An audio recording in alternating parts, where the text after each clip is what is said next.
నమస్తే, welcome to I news. నేను ఆశ. పశ్చిమాసియా రణరంగంగా మారుతోంది. నిత్యం రగులుతోనే ఉంది. రోజు రోజుకు ఉద్రిక్తతలు పెరుగుతున్నాయి తప్పితే తగ్గడం లేదు. సీన్ లో ఇరాన్, ఇజ్రాయెల్ మాత్రమే కనిపిస్తున్నాయి. ఇక తెర వెనుక మాత్రం పెద్ద పెద్ద దేశాలు ప్రణాళికలను వేస్తున్నాయి. రెండు దేశాలకు సపోర్ట్ ఇస్తున్నాయి. ఇజ్రాయెల్ కు పెద్దన అమెరికా వెన్నుదన్నుగా ఉండగా ఇరాన్ కు డ్రాగన్ కంట్రీ చైనా తోడుగా నడుస్తోంది. దీంతోనే ఇరాన్, ఇజ్రాయెల్ సై అంటే సై అనుకుంటున్నాయి. ఒక దేశం మిసైల్ ప్రయోగిస్తే మరొక దేశం వార్ ఫైటర్లతో దాడులకు దిగుతోంది. ఇక ఇందులో చైనా ముందు నుంచే ఇరాన్ కు ఆర్థికంగా, రక్షణ పరంగా సపోర్ట్ చేస్తూనే ఉంది. అది కూడా రహస్యంగా బయట ప్రపంచానికి తెలియకుండా చేస్తోంది. టెల్ అవీవ్ తో యుద్ధం చేసేందుకు ఇరాన్ కు డ్రాగన్ దేశం బోయింగ్ విమానాల్లో ఆయుధాలను తరలిపోతున్నట్లుగా తెలుస్తోంది. ఈ మేరకు flight tracker data, European intelligence కు సమాచారం కూడా అందింది. అయితే జూన్ 14వ తేదీ నుంచి దాదాపుగా 5 బోయింగ్ 747 విమానాలు చైనాలోని పలు ప్రాంతాల నుంచి టేకాఫ్ తీసుకున్నాయి. దొంగచాటున ప్రపంచ దేశాల కళ్లు కప్పేందుకు తుర్కెనిస్తాన్, కజకిస్తాన్, ఉజ్బెకిస్తాన్ దేశాల మీదుగా జర్నీ చేసిన ఫ్లైట్స్ ఇరాన్ ఎయిర్ బేస్ లో ల్యాండ్ అయ్యాయి. ఆ తర్వాత ఫ్లైట్స్ ఎక్కడికి వెళ్లాయి, వాటి నుంచి ఏమి అన్లోడ్ చేశారు, ఆయుధాలు వచ్చాయా లేక క్షిపణులు వచ్చాయా అన్నది మాత్రం తెలియకుండా ఉంది.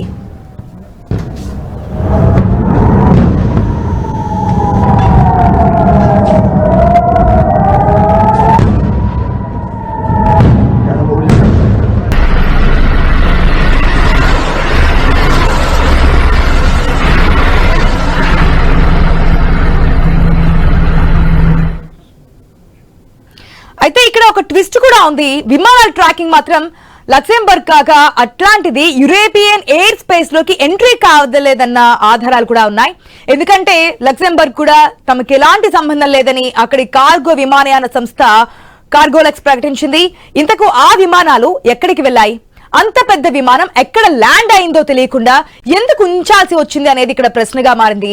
అయితే చైనా అంత పెద్ద సైనిక సాయం ఇరాన్ కు చేస్తోందా, ఇంకేమైనా రహస్యం ఉందా అన్న అనుమానాలు కూడా వ్యక్తమవుతున్నాయి.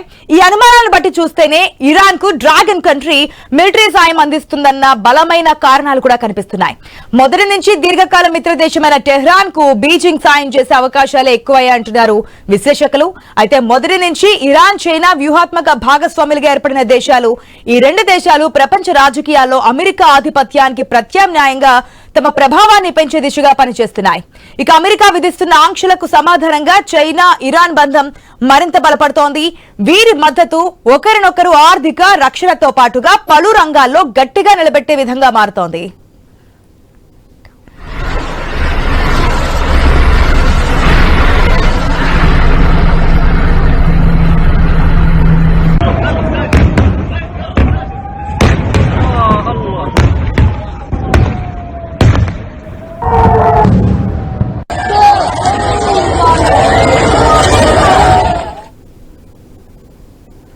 అయితే చైనా రోజుకు సుమారుగా 20 లక్షల బ్యారెళ్ల ఇరాన్ క్రూడ్ ఆయిల్ ను దిగుమతి చేసుకుంటోంది. ప్రపంచంలోని 2వ అతిపెద్ద చమురు వినియోగ దేశంగా చైనా ఇరాన్ పై ఎక్కువగా ఆధారపడుతోంది. అమెరికా ఆంక్షల వల్ల ఇతర దేశాలు ఇరాన్ చమురును కొనుగోలు చేయలేకపోతున్నాయి. ఈ తరుణంలో చైనా మాత్రం సత్వర డీల్స్ ద్వారా చమురును పెద్ద మొత్తంలో తీసుకుంటోంది. ఇది ఇరాన్ కు ఆర్థిక రీత్యా శక్తిని కలిగిస్తుండగా చైనాకు చౌకగా చమురు అందిస్తోంది. ఇక ఇజ్రాయెల్, ఇరాన్ మధ్య యుద్ధం తీవ్రమైతే గనక ఇరాన్ హర్ముజ్ జలసంధిని మూసివేసే అవకాశం ఉందనే కూడా ప్రచారంలో ఉన్నటువంటి మాట. ఇక ప్రపంచ చమురు రవాణాలో ఈ జలసంధి కీలకమైనదిగా భావిస్తున్నారు. ఇది మూసివేస్తే గనక చమురు ధరలు మితిమీరే అవకాశం కూడా ఉండడంతో చైనా తన ఆర్థిక ప్రయోజనాలను రక్షించుకోవాలనే ఉద్దేశంతో ఇరాన్ కు మద్దతు తెలుపుతోంది. ఇక అర్ధాత్ చైనా మద్దతు స్నేహపూరితం కంటే కూడా వ్యూహాత్మకంగా తన ప్రయోజనాలను కాపాడుకునే ఉద్దేశంతోనే ఉందని విశ్లేషకులు అభిప్రాయం వ్యక్తం చేస్తున్నారు.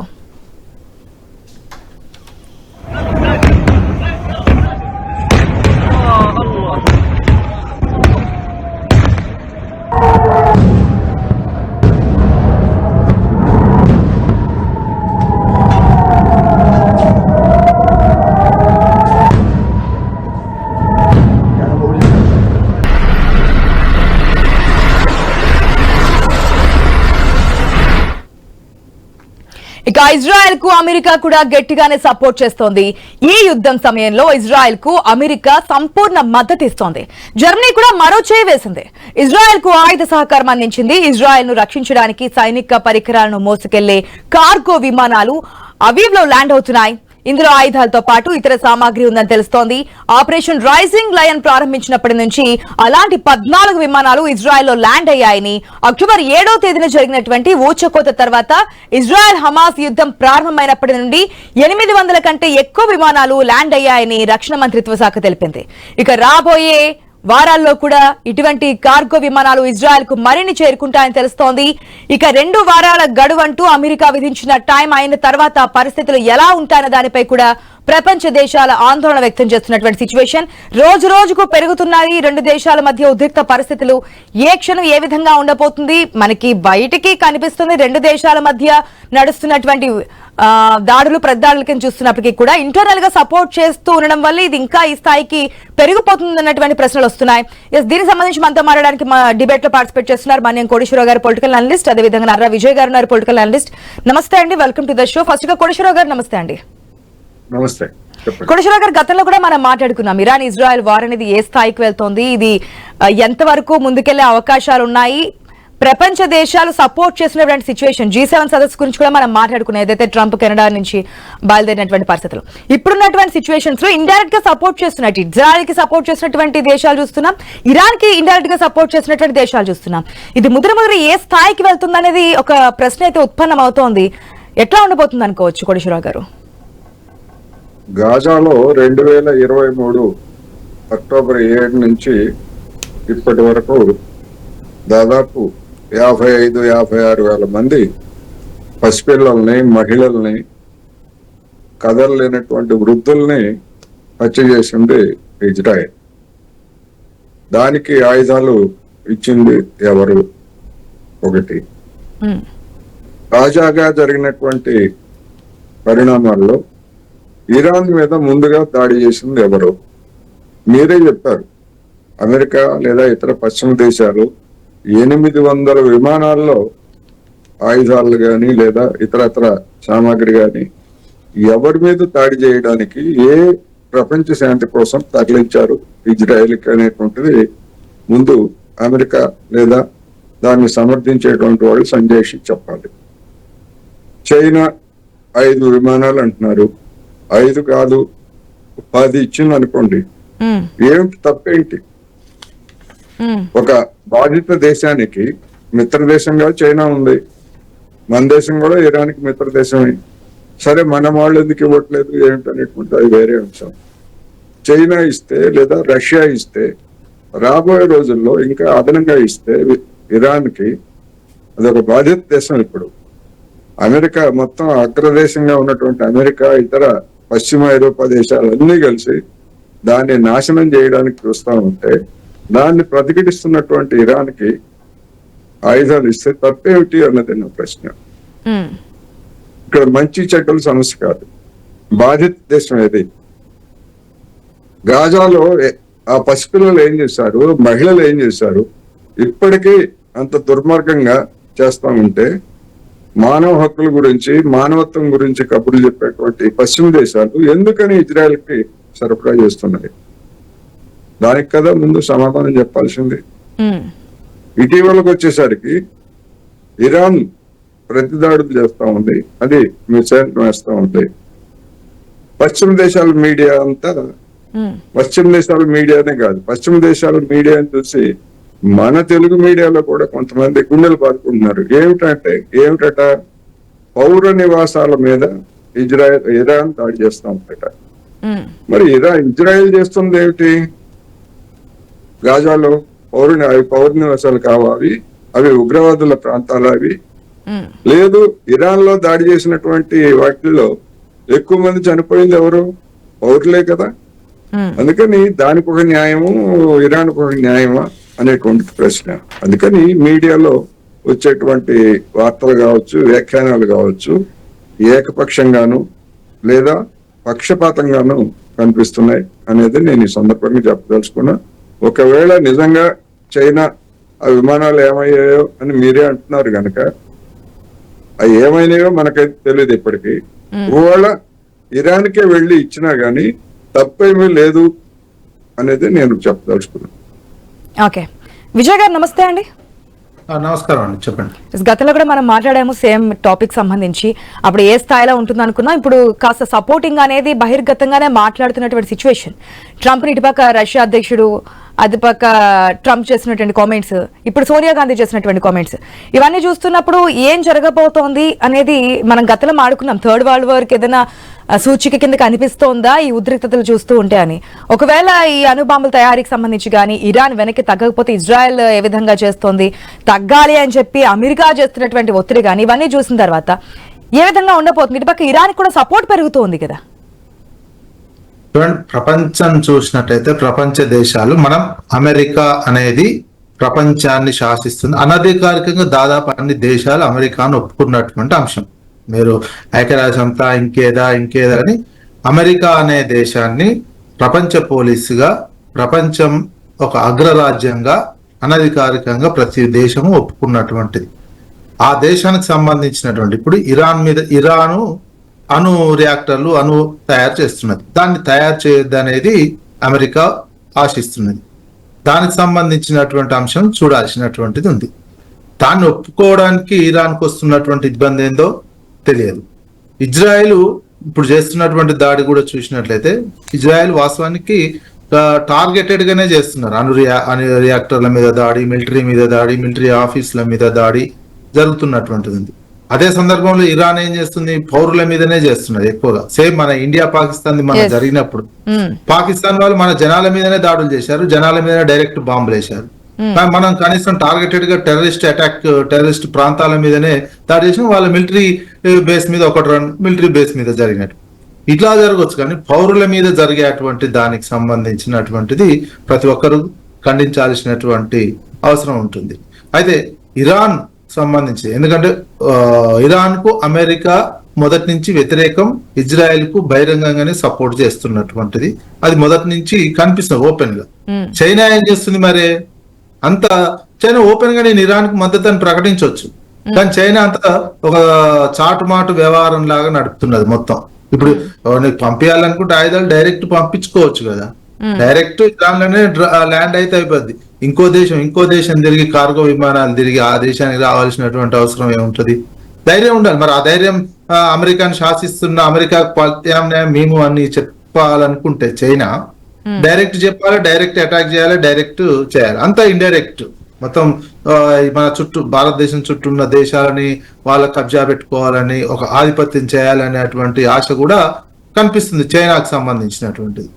అమెరికా ఓపెన్ గానే ఉన్నది, మొదటి నుంచి ఇరాన్ ను హెచ్చరిస్తుంది, ఇరాన్ తో అదే ఉన్నది, ఇజ్రాయెల్ కి సపోర్ట్ చేస్తున్నది. ప్లస్ ఇరాన్ ఇన్ని రోజులు ఏం చేసింది, వాస్తవానికి వాళ్ళని ఒక దేశంలో హిజ్బుల్లా, ఇంకో దేశంలో హమాసు, గాజాకు సంబంధించి హమాస్ తీవ్రవాదులను వాళ్ళే పూర్తి డబ్బులు ఇచ్చి ఇవన్నీ అయిపోయినటువంటి ఆయుధాలు ఇచ్చినటువంటి. ఇప్పుడు హమాస్, హిజ్బుల్లా దీనికి ఇజ్రాయెల్ ముందు వాళ్ళని కొట్టారు. ఎవరెవరైతే ఇరాను ముందు సపోర్ట్ చేసి తీవ్రవాదాలను పెంచి పోషించి ఇజ్రాయెల్ మీదకి ఉసిగొల్పినటువంటిది, మొదలు ఇజ్రాయెల్ మీదకి గాజా తీవ్రవాద హమాస్ వాళ్ళు ఇజ్రాయెల్కి వచ్చి కొట్టి వాళ్ళని అటాక్ చేసిన తర్వాత ఇజ్రాయెల్ మొదలు పెట్టినటువంటి. ఇజ్రాయెల్ అక్కడ కూడా ముందు వాళ్ళ స్థావరాలను, వాళ్ళ నాయకులను, వాళ్ళందరినీ చేసేసిన తర్వాత, అటాక్ చేసిన తర్వాత లాస్ట్ కి ఇజ్రాయెల్ కు గాజా లోపలికి పోతున్నటువంటి సందర్భంలో ఉన్నది. అందుకే ఓవరాల్ గా ప్రపంచ దేశాలు, అనేక దేశాలు అమెరికా ఆధిపత్యాన్ని అనధికారికంగా అంగీకరిస్తున్నాయి. అఫీషియల్ గా ఎట్లా ఉన్నా అనధికారికంగా అంగీకరిస్తున్నటువంటి నేపథ్యంలో అమెరికా చేస్తున్న నిర్ణయాలకు ఎక్కువగా మద్దతు వస్తుంది. ఇటువైపు చైనా, ఇంకోళ్ళు వీళ్ళంతా బహిరంగంగా చెప్పలేకపోతున్నారు. బహిరంగంగా మేము ఇరాన్ కు మద్దతు, ఇరాన్ కు బిజినెస్ చేస్తున్నారు, అవి చేస్తున్నారు, ఇవి చేస్తున్నారు, ఓకే. తీసుకెళ్తున్నటువంటి సిచ్యువేషన్ కదా, కొంత ప్రతి దేశము ఇరాన్ తో ఒక ఆయిల్ కొనే వాళ్ళు ఉంటే కొంటున్నటువంటి సందర్భం. మరి అదే సందర్భం మిలిటరీ, ఇప్పుడు అమెరికా డైరెక్ట్ గా ఇజ్రాయెల్ కి సపోర్ట్ చేస్తుంది, చెప్తున్నారు, ఆయుధాలు పంపిస్తున్నారు, ఇవన్నీ చేస్తున్నారు, ఇరాన్ ని వ్యతిరేకిస్తుంది, ఇరాన్ ఒప్పందానికి రావాలని బెదిరిస్తున్నారు కూడా. మీరు ఫలానా రోజు వరకు రండి అని సమయం కూడా ఇస్తున్నటువంటిది. ఆ సమయంలో వాళ్ళు ఓపెన్ గా ఉన్నది, అమెరికా ఓపెన్ గా ఉన్నారు. వాళ్ళు మంచి చెడు అనేది తర్వాత చర్చిస్తే వాళ్ళు ఓపెన్ గా ఉండి అటాక్ చేస్తామని చెప్తున్నటువంటిది. దారుణమైన పరిస్థితులు ఎదుర్కొంటారు. మా ఆయుధాలు ఇజ్రాయెల్ దగ్గర ఉన్నాయి, మేము ఇచ్చినటువంటి వాళ్ళకి ఆపరేషన్స్ మొత్తం తెలుసు, అది ఎంత వాళ్ళ ఆపరేషన్స్ అంత ప్రొఫెషనల్ గా చేస్తే టెహరాన్ ఏమైతుందో నేను చెప్పలేని మాటల్లో అని అమెరికా ఓపెన్ గానే చెప్తున్నది. మరి అదే స్థాయిలో చైనా ఓపెన్ గా మీరు ఇరాన్ మీద అటాక్ చేస్తే నేను ఫుల్ సపోర్ట్ ఉంటా, నేను అంతకు ఇంకెక్కువ చేస్తా యుద్ధం అనే లేదు, మళ్ళీ దొంగచాటుగా సహాయం చేస్తున్నటువంటిది. ఇది ప్రపంచ దేశాలకు మంచిది కాదు, ప్రపంచానికి మంచిది కాదు. ఏదైనా ఓపెన్ గా చేసి యుద్ధం ఆపేస్తారా, యుద్ధం కొనసాగిస్తారా, భవిష్యత్తులో తేలే అవకాశం ఉంటుంది. ఇరాన్ కు సంబంధించి చర్చలకు పోతుందా ఇంకా టైం ఇచ్చినటువంటి నేపథ్యంలో ఈ రోజు ఇరాన్ విదేశాంగ శాఖ మంత్రులు వేరే దగ్గర చర్చలు జరుపుతున్నారు అని అంటున్నటువంటిది. ఆగుతుందా ఆగదు. ఇప్పటివరకు అయితే దాదాపు అణు రియాక్టర్ల మీద అటాక్ అయితే చాలా పెద్ద ఉన్నటువంటి అణు రియాక్టర్ మీద కూడా ఇజ్రాయెల్ చేసినటువంటి దాడిలో అది దెబ్బతిన్నది అనేది వస్తున్నటువంటి వార్తలు. దీనికి సంబంధించి నెక్స్ట్ కొన్ని రోజులు ఏమవుతుందో చూడాల్సిందే. కోటేశ్వరరావు గారు, ఇంతకు ముందు మనం చెప్పాం సోనియా గాంధీ స్టేట్మెంట్ సంబంధించి మనకి చిరకాల మిత్రువు ఇరాన్ అనేది ఏదైతే గాజాలో జరిగిన విధ్వంసం ఇప్పుడు ఇక్కడ కూడా జరగాలని ఏదైతే స్టేట్మెంట్ ఇచ్చారో, అంటే ఇప్పటికైనా కేంద్రం గొంతు విప్పాలి అని ఒక స్టేట్మెంట్ ఇచ్చారు. మనం చూసాం రష్యా యుక్రెయిన్ వారం అప్పుడు కూడా ఇండియా సైలెంట్ గానే ఉంది. ఇప్పుడు ఈ వారం ఎప్పుడైనా సరే మాట్లాడాల్సిందే అంటూ కూడా సోనియా గాంధీ మాట్లాడుతున్నారు. మరి మన దేశం ఇన్వాల్వ్ అయ్యే ఛాన్స్ ఉందా, ఇరాన్కి సపోర్ట్ గా ముందుకెళ్లే ఛాన్స్ ఉందా అనుకోవచ్చే? సోనియా గాంధీ ఏం మాట్లాడారు? ఒక రాజకీయ పార్టీ నాయకురాలు, ఆమె అభిప్రాయం ఏం చెప్పారు, దాని మీద ప్రభుత్వం ఏ విధంగా స్పందిస్తుంది ఏమిటి అనేటువంటిది అది వేరే అంశం. ఇక్కడ సమస్య ఏంటంటే ఇజ్రాయెల్ కంటే మనకి ఇరాన్ ముందు మిత్ర దేశం. ఆ ఇరాన్ దగ్గర మీరు ఆయిల్ కనుక కొనేట్లయితే మీ డొక్క చీల్చుతామని చెప్పేసి అంతకు ముందు ఉన్నటువంటి జో బైడెన్ లేకపోతే డొనాల్డ్ ట్రంప్ వీళ్ళిద్దరూ బెదిరించగానే మనం బట్టలు తడిపేసుకొని ఇరాన్ దగ్గర ఆయిల్ కొనడం మానేశాం. మరి ఇరాన్ కి మనం మిత్రదేశం అని చెప్తాం. మనం ఎందుకు మానేశాం? మనం ఇరాన్ కి మనకి తగాదా లేదు, ఇజ్రాయెల్ కి మనకి తగాదా లేదు, లేదా పశ్చిమాసియాలో జరిగేదానికి మనకేం సంబంధం లేదు, లేదా ఉక్రెయిన్ కి మనకి సంబంధం లేదు. మరి ఉక్రెయిన్ రష్యా వాడు కొట్టుకుంటా ఉంటే వాళ్ళ మధ్య ఆంక్షలు పెడితే పెట్టుకోండి. రష్యా నుంచి కొనుగోలు చేస్తే మీరు డొక్క చూస్తా ఉన్నారు, ఇరాన్ నుంచి మీ కొనుగోలు చేస్తే మీరు డొక్క చూస్తా ఉన్నారు. ఎందుకని మానేయాలి మనం? కానీ ప్రపంచ రాజకీయాల్లో ఈ విధమైనటువంటి బెదిరింపులతోటి అమెరికా ఒకవైపు రెచ్చిపోతా ఉంటే అదేదో చేసేదేదో బహిరంగ చెప్తా ఉంది, అది గొప్పది అన్నట్టుగా చెప్తాం. చాలా ఆశ్చర్యంగా ఉంది. అంటే దుర్మార్గాన్ని బహిరంగంగా చెప్తే దుర్మార్గాన్ని మనం సమర్థిస్తాం అన్నమాట. అమెరికా చేసేటువంటి దుర్మార్గాన్ని గాజాలు కావచ్చు, లేదా మరొక చోట కావచ్చు, ఆ దుర్మార్గాన్ని మనం సమర్థిస్తాం. ఇప్పుడు పహల్గామ్, ఇప్పుడు పాకిస్తాన్ వాడు ఇవాళ ట్రంప్ కి 2026 నోబెల్ శాంతి బహుమతి ఇవ్వాలని చెప్పేసి పాకిస్తాన్ వాడు ప్రతిపాదించాడు. అంటే మనం పాకిస్తాన్ వాడు బహిరంగ చేశాడు కనుక మనం పాకిస్తాన్ కూడా అభినందిద్దామా? మనం ఎక్కడికి వెళ్తున్నాం అసలు? బహిరంగంగా చెప్పాడు అనే పేరుతోటి అమెరికాను సమర్థించి పాకిస్తాన్ కూడా సమర్థించాలి కదా. మరి ఆ అమెరికాను సమర్థించేటువంటి వాళ్ళందరూ కూడా ఆ ట్రంప్ కి శాంతి బహుమతి కావాలంటే ఇప్పుడు సమర్థిద్దామా? అందుకని మనం ఏం మాట్లాడుతున్నాము, ఏమిటి అసలు? అమెరికా చేస్తున్న దుర్మార్గం ఏంటి? చైనా నేను ముందే చెప్పాను, వాళ్ళు పంపించారో లేదో, ఒకవేళ పంపించినా కూడా సమర్థనీయమని కూడా చెప్పాను నేను. పంపించారు అనేటువంటిది ఒక ఆరోపణ మాత్రమే. పంపించి ఉండొచ్చు, ఏం పరోక్షంగా సాయం చేసి ఉండొచ్చు. అలా అనుకున్నట్లయితే మరి భారతదేశం తటస్థంగా ఉంది కదా. భారతదేశం తటస్థంగా ఉండి రష్యా దగ్గర నుంచి ఎందుకని చమురు కొనుగోలు చేసింది? తటస్థంగా ఉన్న దేశం నుంచి చమురు కొనుగోలు చేయకూడదు కదా. మరి పెద్ద మనిషిగా ఉన్నటువంటి వాళ్ళు మనం ఎందుకు కొనుగోలు చేయాలి? అత్యధికంగా మనం మిగతా పశ్చిమాసియా దేశాల నుంచి కాకుండా రష్యా నుంచి అత్యధికంగా చమురు కొనుగోలు చేశామని చెప్పేసి మనమే సంకల్పం గుర్తుకున్నాం. మనకి అన్ని కోట్లు మిగిలింది. ఎందుకు చేయాలి? ఇరాన్ కు ఒక న్యాయమును, రష్యాకు ఒక న్యాయము. ఒకవేళ ఇంకా సపోర్టింగ్ దేశాల సంఖ్య కానీ పెరిగింది అనుకోండి కోటేశ్వరరావు గారు, ఏ విధంగా ఉంటుంది అనుకోవచ్చు? ట్రంప్ పక్కన 2 వారాలు గడువిచ్చారు, 2 వారాల తర్వాత ఏముంటుందో చెప్తామంటున్నారు. నోబెల్ ప్రైజ్ కావాలని యుద్ధాలన్నీ ఆపేస్తున్నా అని చెప్పి క్రెడిట్ గా తన ఖాతాలో వేసుకునే ప్రయత్నం అయితే చేస్తున్నారు. ఇక్కడ సమస్య ఉమ్, గడువు ఇవ్వడానికి, లేకపోతే మీరు అణ్వాయుధాలు కలిగి ఉండకూడదని చెప్పడానికి ట్రంప్ ఇవ్వడం. ఉమ్, ట్రంప్ కి ఏం రైట్ ఉంది? ట్రంప్ కి గూండాయుధం తప్ప భారతదేశాన్ని కూడా అణుబాంబులు తయారు చేయొద్దని చెప్పేసి అమెరికా బెదిరించింది తెలుసా మనకి? ఉమ్, సమర్థిద్దామా మనం అమెరికాని?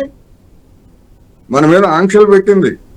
ఇందిరాగాంధీ హయాంలో పరీక్షలు జరిపినప్పుడు, ఉమ్, మన వాజ్పేయి హయాంలో పరీక్షలు జరిపినప్పుడు అమెరికా మన మీద ఆంక్షలు పెట్టింది, బహిరంగంగానే పెట్టింది. మరి ఓహో అమెరికా అని చెప్పేసి మనం సమర్థిద్దామా? ఉమ్, సమర్థించాలి కదా. ఎందుకని మనం ఖండించాం అప్పుడు? అటువంటి హక్కు అణ్వాయుధాలు కలిగి ఉన్నటువంటి హక్కు భారతదేశానికి ఉన్నప్పుడు ఇరాన్కి ఎందుకు ఉండకూడదు? ఇరాన్ ఏమన్నా దాని బానిస దేశమా? అమెరికా బానిస దేశం కాదు కదా. ఇరాన్ ఒక స్వతంత్ర దేశం. ఇరాన్ని బెదిరిస్తా ఉంది, భారతదేశాన్ని బెదిరిస్తున్నాయి కొన్ని దేశాలు. అందుకని మనం అణ్వాయుధం చేసుకున్నాం. ఇరాన్ని నిన్ను చంపేస్తా, నిన్ను పొడి చేస్తా అని రోజు చంపుతా ఉంటే ఎస్ ఈ సంగతి నేను కూడా తెలుస్తానని నేను కూడా అణ్వాయుధం తయారు చేసుకోవాలని ఉంటుంది. ఉమ్, తప్పేమిటి? ఇరాన్ కా రైట్ లేదా? అదొక ఇండిపెండెంట్ కంట్రీ కదా. ఒకటి. రెండోది, నువ్వు ఆయుధాలు తయారు చేయొద్దని చెప్పేసి ఇరాన్కి ప్రతిపాదించింది ఎవడు? ఈ అమెరికానే కదా. 2015లో ఈ అమెరికా వాడు ఇరాన్ తోటి అణ్వాయుధాలు మీరు తయారు చేయొద్దు, దానికి కాను మేము మీకు వేరే విధంగా సాయం చేస్తామని చెప్పేసి ఒప్పందం చేసుకుంది ఎవరు? అమెరికా వాడు. ఆ అమెరికా ఆ ఒప్పందం నుంచి ఎందుకు ఏకపక్షంగా వెనక్కి తగ్గింది? ఈ ట్రంపే కదా 2018లో ఇరాన్ తో కుదిరినటువంటి అణు ఒప్పందం నుంచి ఏకపక్షంగా వెళ్ళిపోయింది. అంటే ట్రంప్ గారిని మనం సమర్థిద్దామా? అమెరికాని సమర్థిద్దామా? ఇరాన్ ను తప్పుపడదామా? ఏం మాట్లాడుతున్నాం మనం అసలు? ఆ ట్రంప్ ఆ 2018లో ఏకపక్షంగా వెళ్ళిపోయిన తర్వాత ఎస్ మీరు వెళ్ళిపోయారు కనుక మా కార్యక్రమంలో మేము ఉంటామని చెప్పేసి ఆ ఇరాన్ అణు కార్యక్రమాన్ని సాగిస్తా ఉంది.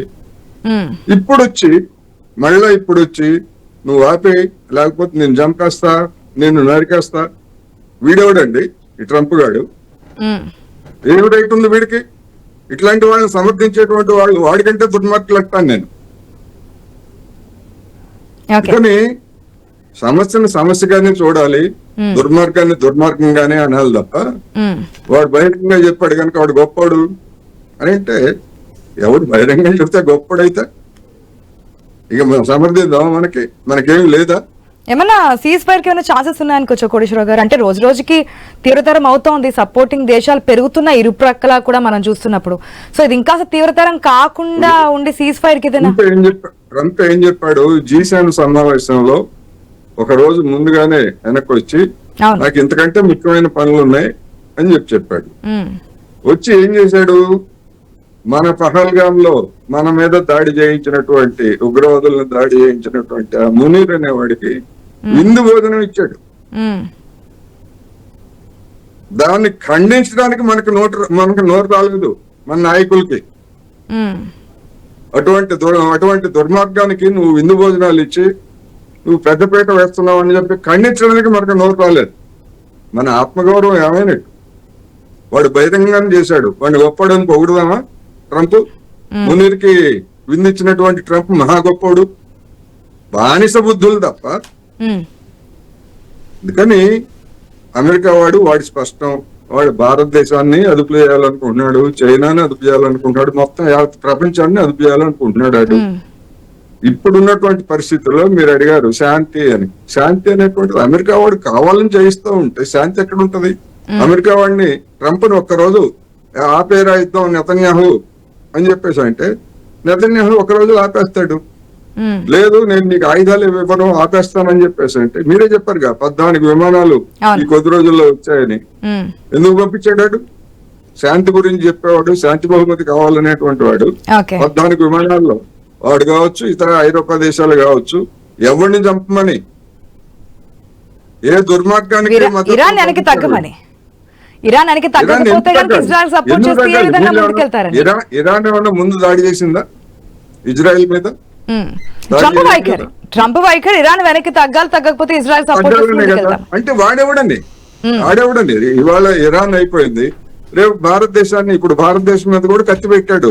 మేము చెప్పినట్టుగా మీరు వాణిజ్య ఒప్పందాన్ని మేము చెప్పినట్టు చేస్తారా లేదా, మా వ్యవసాయ సరుకులన్నీ కూడా మీరు భారతదేశాన్ని డప్పు చేసుకుంటారా లేదా అని మన మెడ మీద కత్తి పెట్టాడు. రేపు 9వ తారీఖు లోపల మనం ఏదో ఒప్పందం కుదుర్చుకుంటామని చెప్తున్నారు మన వాళ్ళు. ఏం కుదుర్చుకుంటారు ఏమిటనేటువంటి మనం తర్వాత మాట్లాడుకుంటాం. కానీ ఇవాళ ఇరాన్ ని మనం వదిలేస్తే రేపు మన మీదకి వచ్చినప్పుడు మనల్ని అయ్యే పాపం అనేవాడు ఎవడన్నా ఉంటాడా, అది సమస్య. విజయ్ గారు ఫైనల్ స్టేట్మెంట్ ప్లీజ్. ఎంతవరకు మీ అభిప్రాయం ఏంటి? సీజ్ ఫైర్ కి ఏమైనా ఛాన్సెస్ ఉన్నాయనుకోవచ్చా, లేదంటే వచ్చే రోజుల్లో ఇంకాస్త ఉద్రిక్తతలు పెరిగే ఛాన్సెస్ ఏమైనా ఉన్నాయనుకోవచ్చా? ఇరాన్ అనుసరించే దాన్ని బట్టి ఉంటుంది. అమెరికా వాళ్ళైతే క్లియర్ గానే ఉన్నారు, మేము అటాక్ చేస్తాం నువ్వు అణు ఒప్పందానికి రాకపోతే అనేది. ఇరాన్ రాజీకి పోద్దా, లేదు రియాలిటీలో లేకుండా నేను నిన్ను ఎదిరిస్తా, నేను యుద్ధమే చేస్తా అంటే యుద్ధమే అవుతుంది. వాళ్ళు మొండి. ఇంకోటి మనకు క్లియర్ గా ఉన్నా లేకున్నా మన రియాలిటీలో అమెరికా ఆధిపత్యాన్ని ప్రతి దేశం అంగీకరిస్తుంది. చైనాని కూడా బిజినెస్ ఎంత బెదిరించైనా చైనాని మళ్ళీ టారిఫ్ల దగ్గరికి తీసుకొచ్చుకున్నారు. అది అనధికారికంగా జరుగుతుంది. అమెరికా అని మనము మానసికంగా ప్రతి దేశంలో ఉన్నటువంటి ప్రపంచంలో ఉన్నటువంటి ప్రతి వాళ్ళు అంగీకరిస్తున్నారు. ఇప్పుడు ఇరాను కాదు, నేను ఆయన బలవంతుడైనా నేను బానిసలాగా ఉండలేను, లేదా నేను ఎదిరిస్తా, నా హక్కుల కోసం పోరాడుతుంటే యుద్ధమే మొదలైతుంది అన్నట్టు. వాళ్ళు మా జనము వాళ్ళ ఎంతమంది జనం ప్రాణాలు ముఖ్యమా కాదని ఆ దేశమే ఆలోచించుకోవాల్సినటువంటి అవసరం ఉంది. మా ప్రాణాలు పోయినా ఏం లేదు, కొట్లాడతాము అంటే ఇరాక్ కొట్లాడింది బాగా, అట్లనే అయిపోయింది. ఇరాన్ కూడా కొట్లాడుతుందేమో. సద్దాం హుస్సేన్ కొట్లాడింది కదా, కొట్లాడితేనే సద్దాం హుస్సేన్ ప్రాణాలు పోయినాయి. ఆ దేశం సపోర్ట్ కూడా పెరుగుతోంది కదా, అది ఎంత వరకు వెళ్తోంది? సపోర్ట్ దాడులు అనేది బలం పెరుగుతుంటే గనక ఇరాన్ కు ముస్లిం దేశాలే సపోర్ట్ గా రావట్లేదు. ఇరాన్ కి చుట్టూ ఉన్న ముస్లిం దేశాలే సపోర్ట్ గా రావట్లేదు. బహిరంగంగా ఎవరు ప్రకటించలేకపోతున్నారు. ఆ రకమైనటువంటి సిచ్యువేషన్ ఉన్నది. బహిరంగ ప్రకటన లేదు, కానీ ఇండైరెక్ట్ గా చేస్తున్నటువంటి సాయం అయితే చేస్తున్నారు. ఇండైరెక్ట్ గా చేస్తే ఏం సమయం వచ్చేసరికి తేలిపోద్దండి. ఇండైరెక్ట్ గా చేయడం వల్ల ఉపయోగం ఏముంది? పంపించే ఆయుధాలు పంపిస్తున్నారు, భయపడకుండా చేసినట్టే ఉంటది. టైం వచ్చినప్పుడు భయపడకుండా చేసినట్టు ఎన్నాళ్ళు చేస్తారు? యుద్ధం మొదలైన తర్వాత ఒకవేళ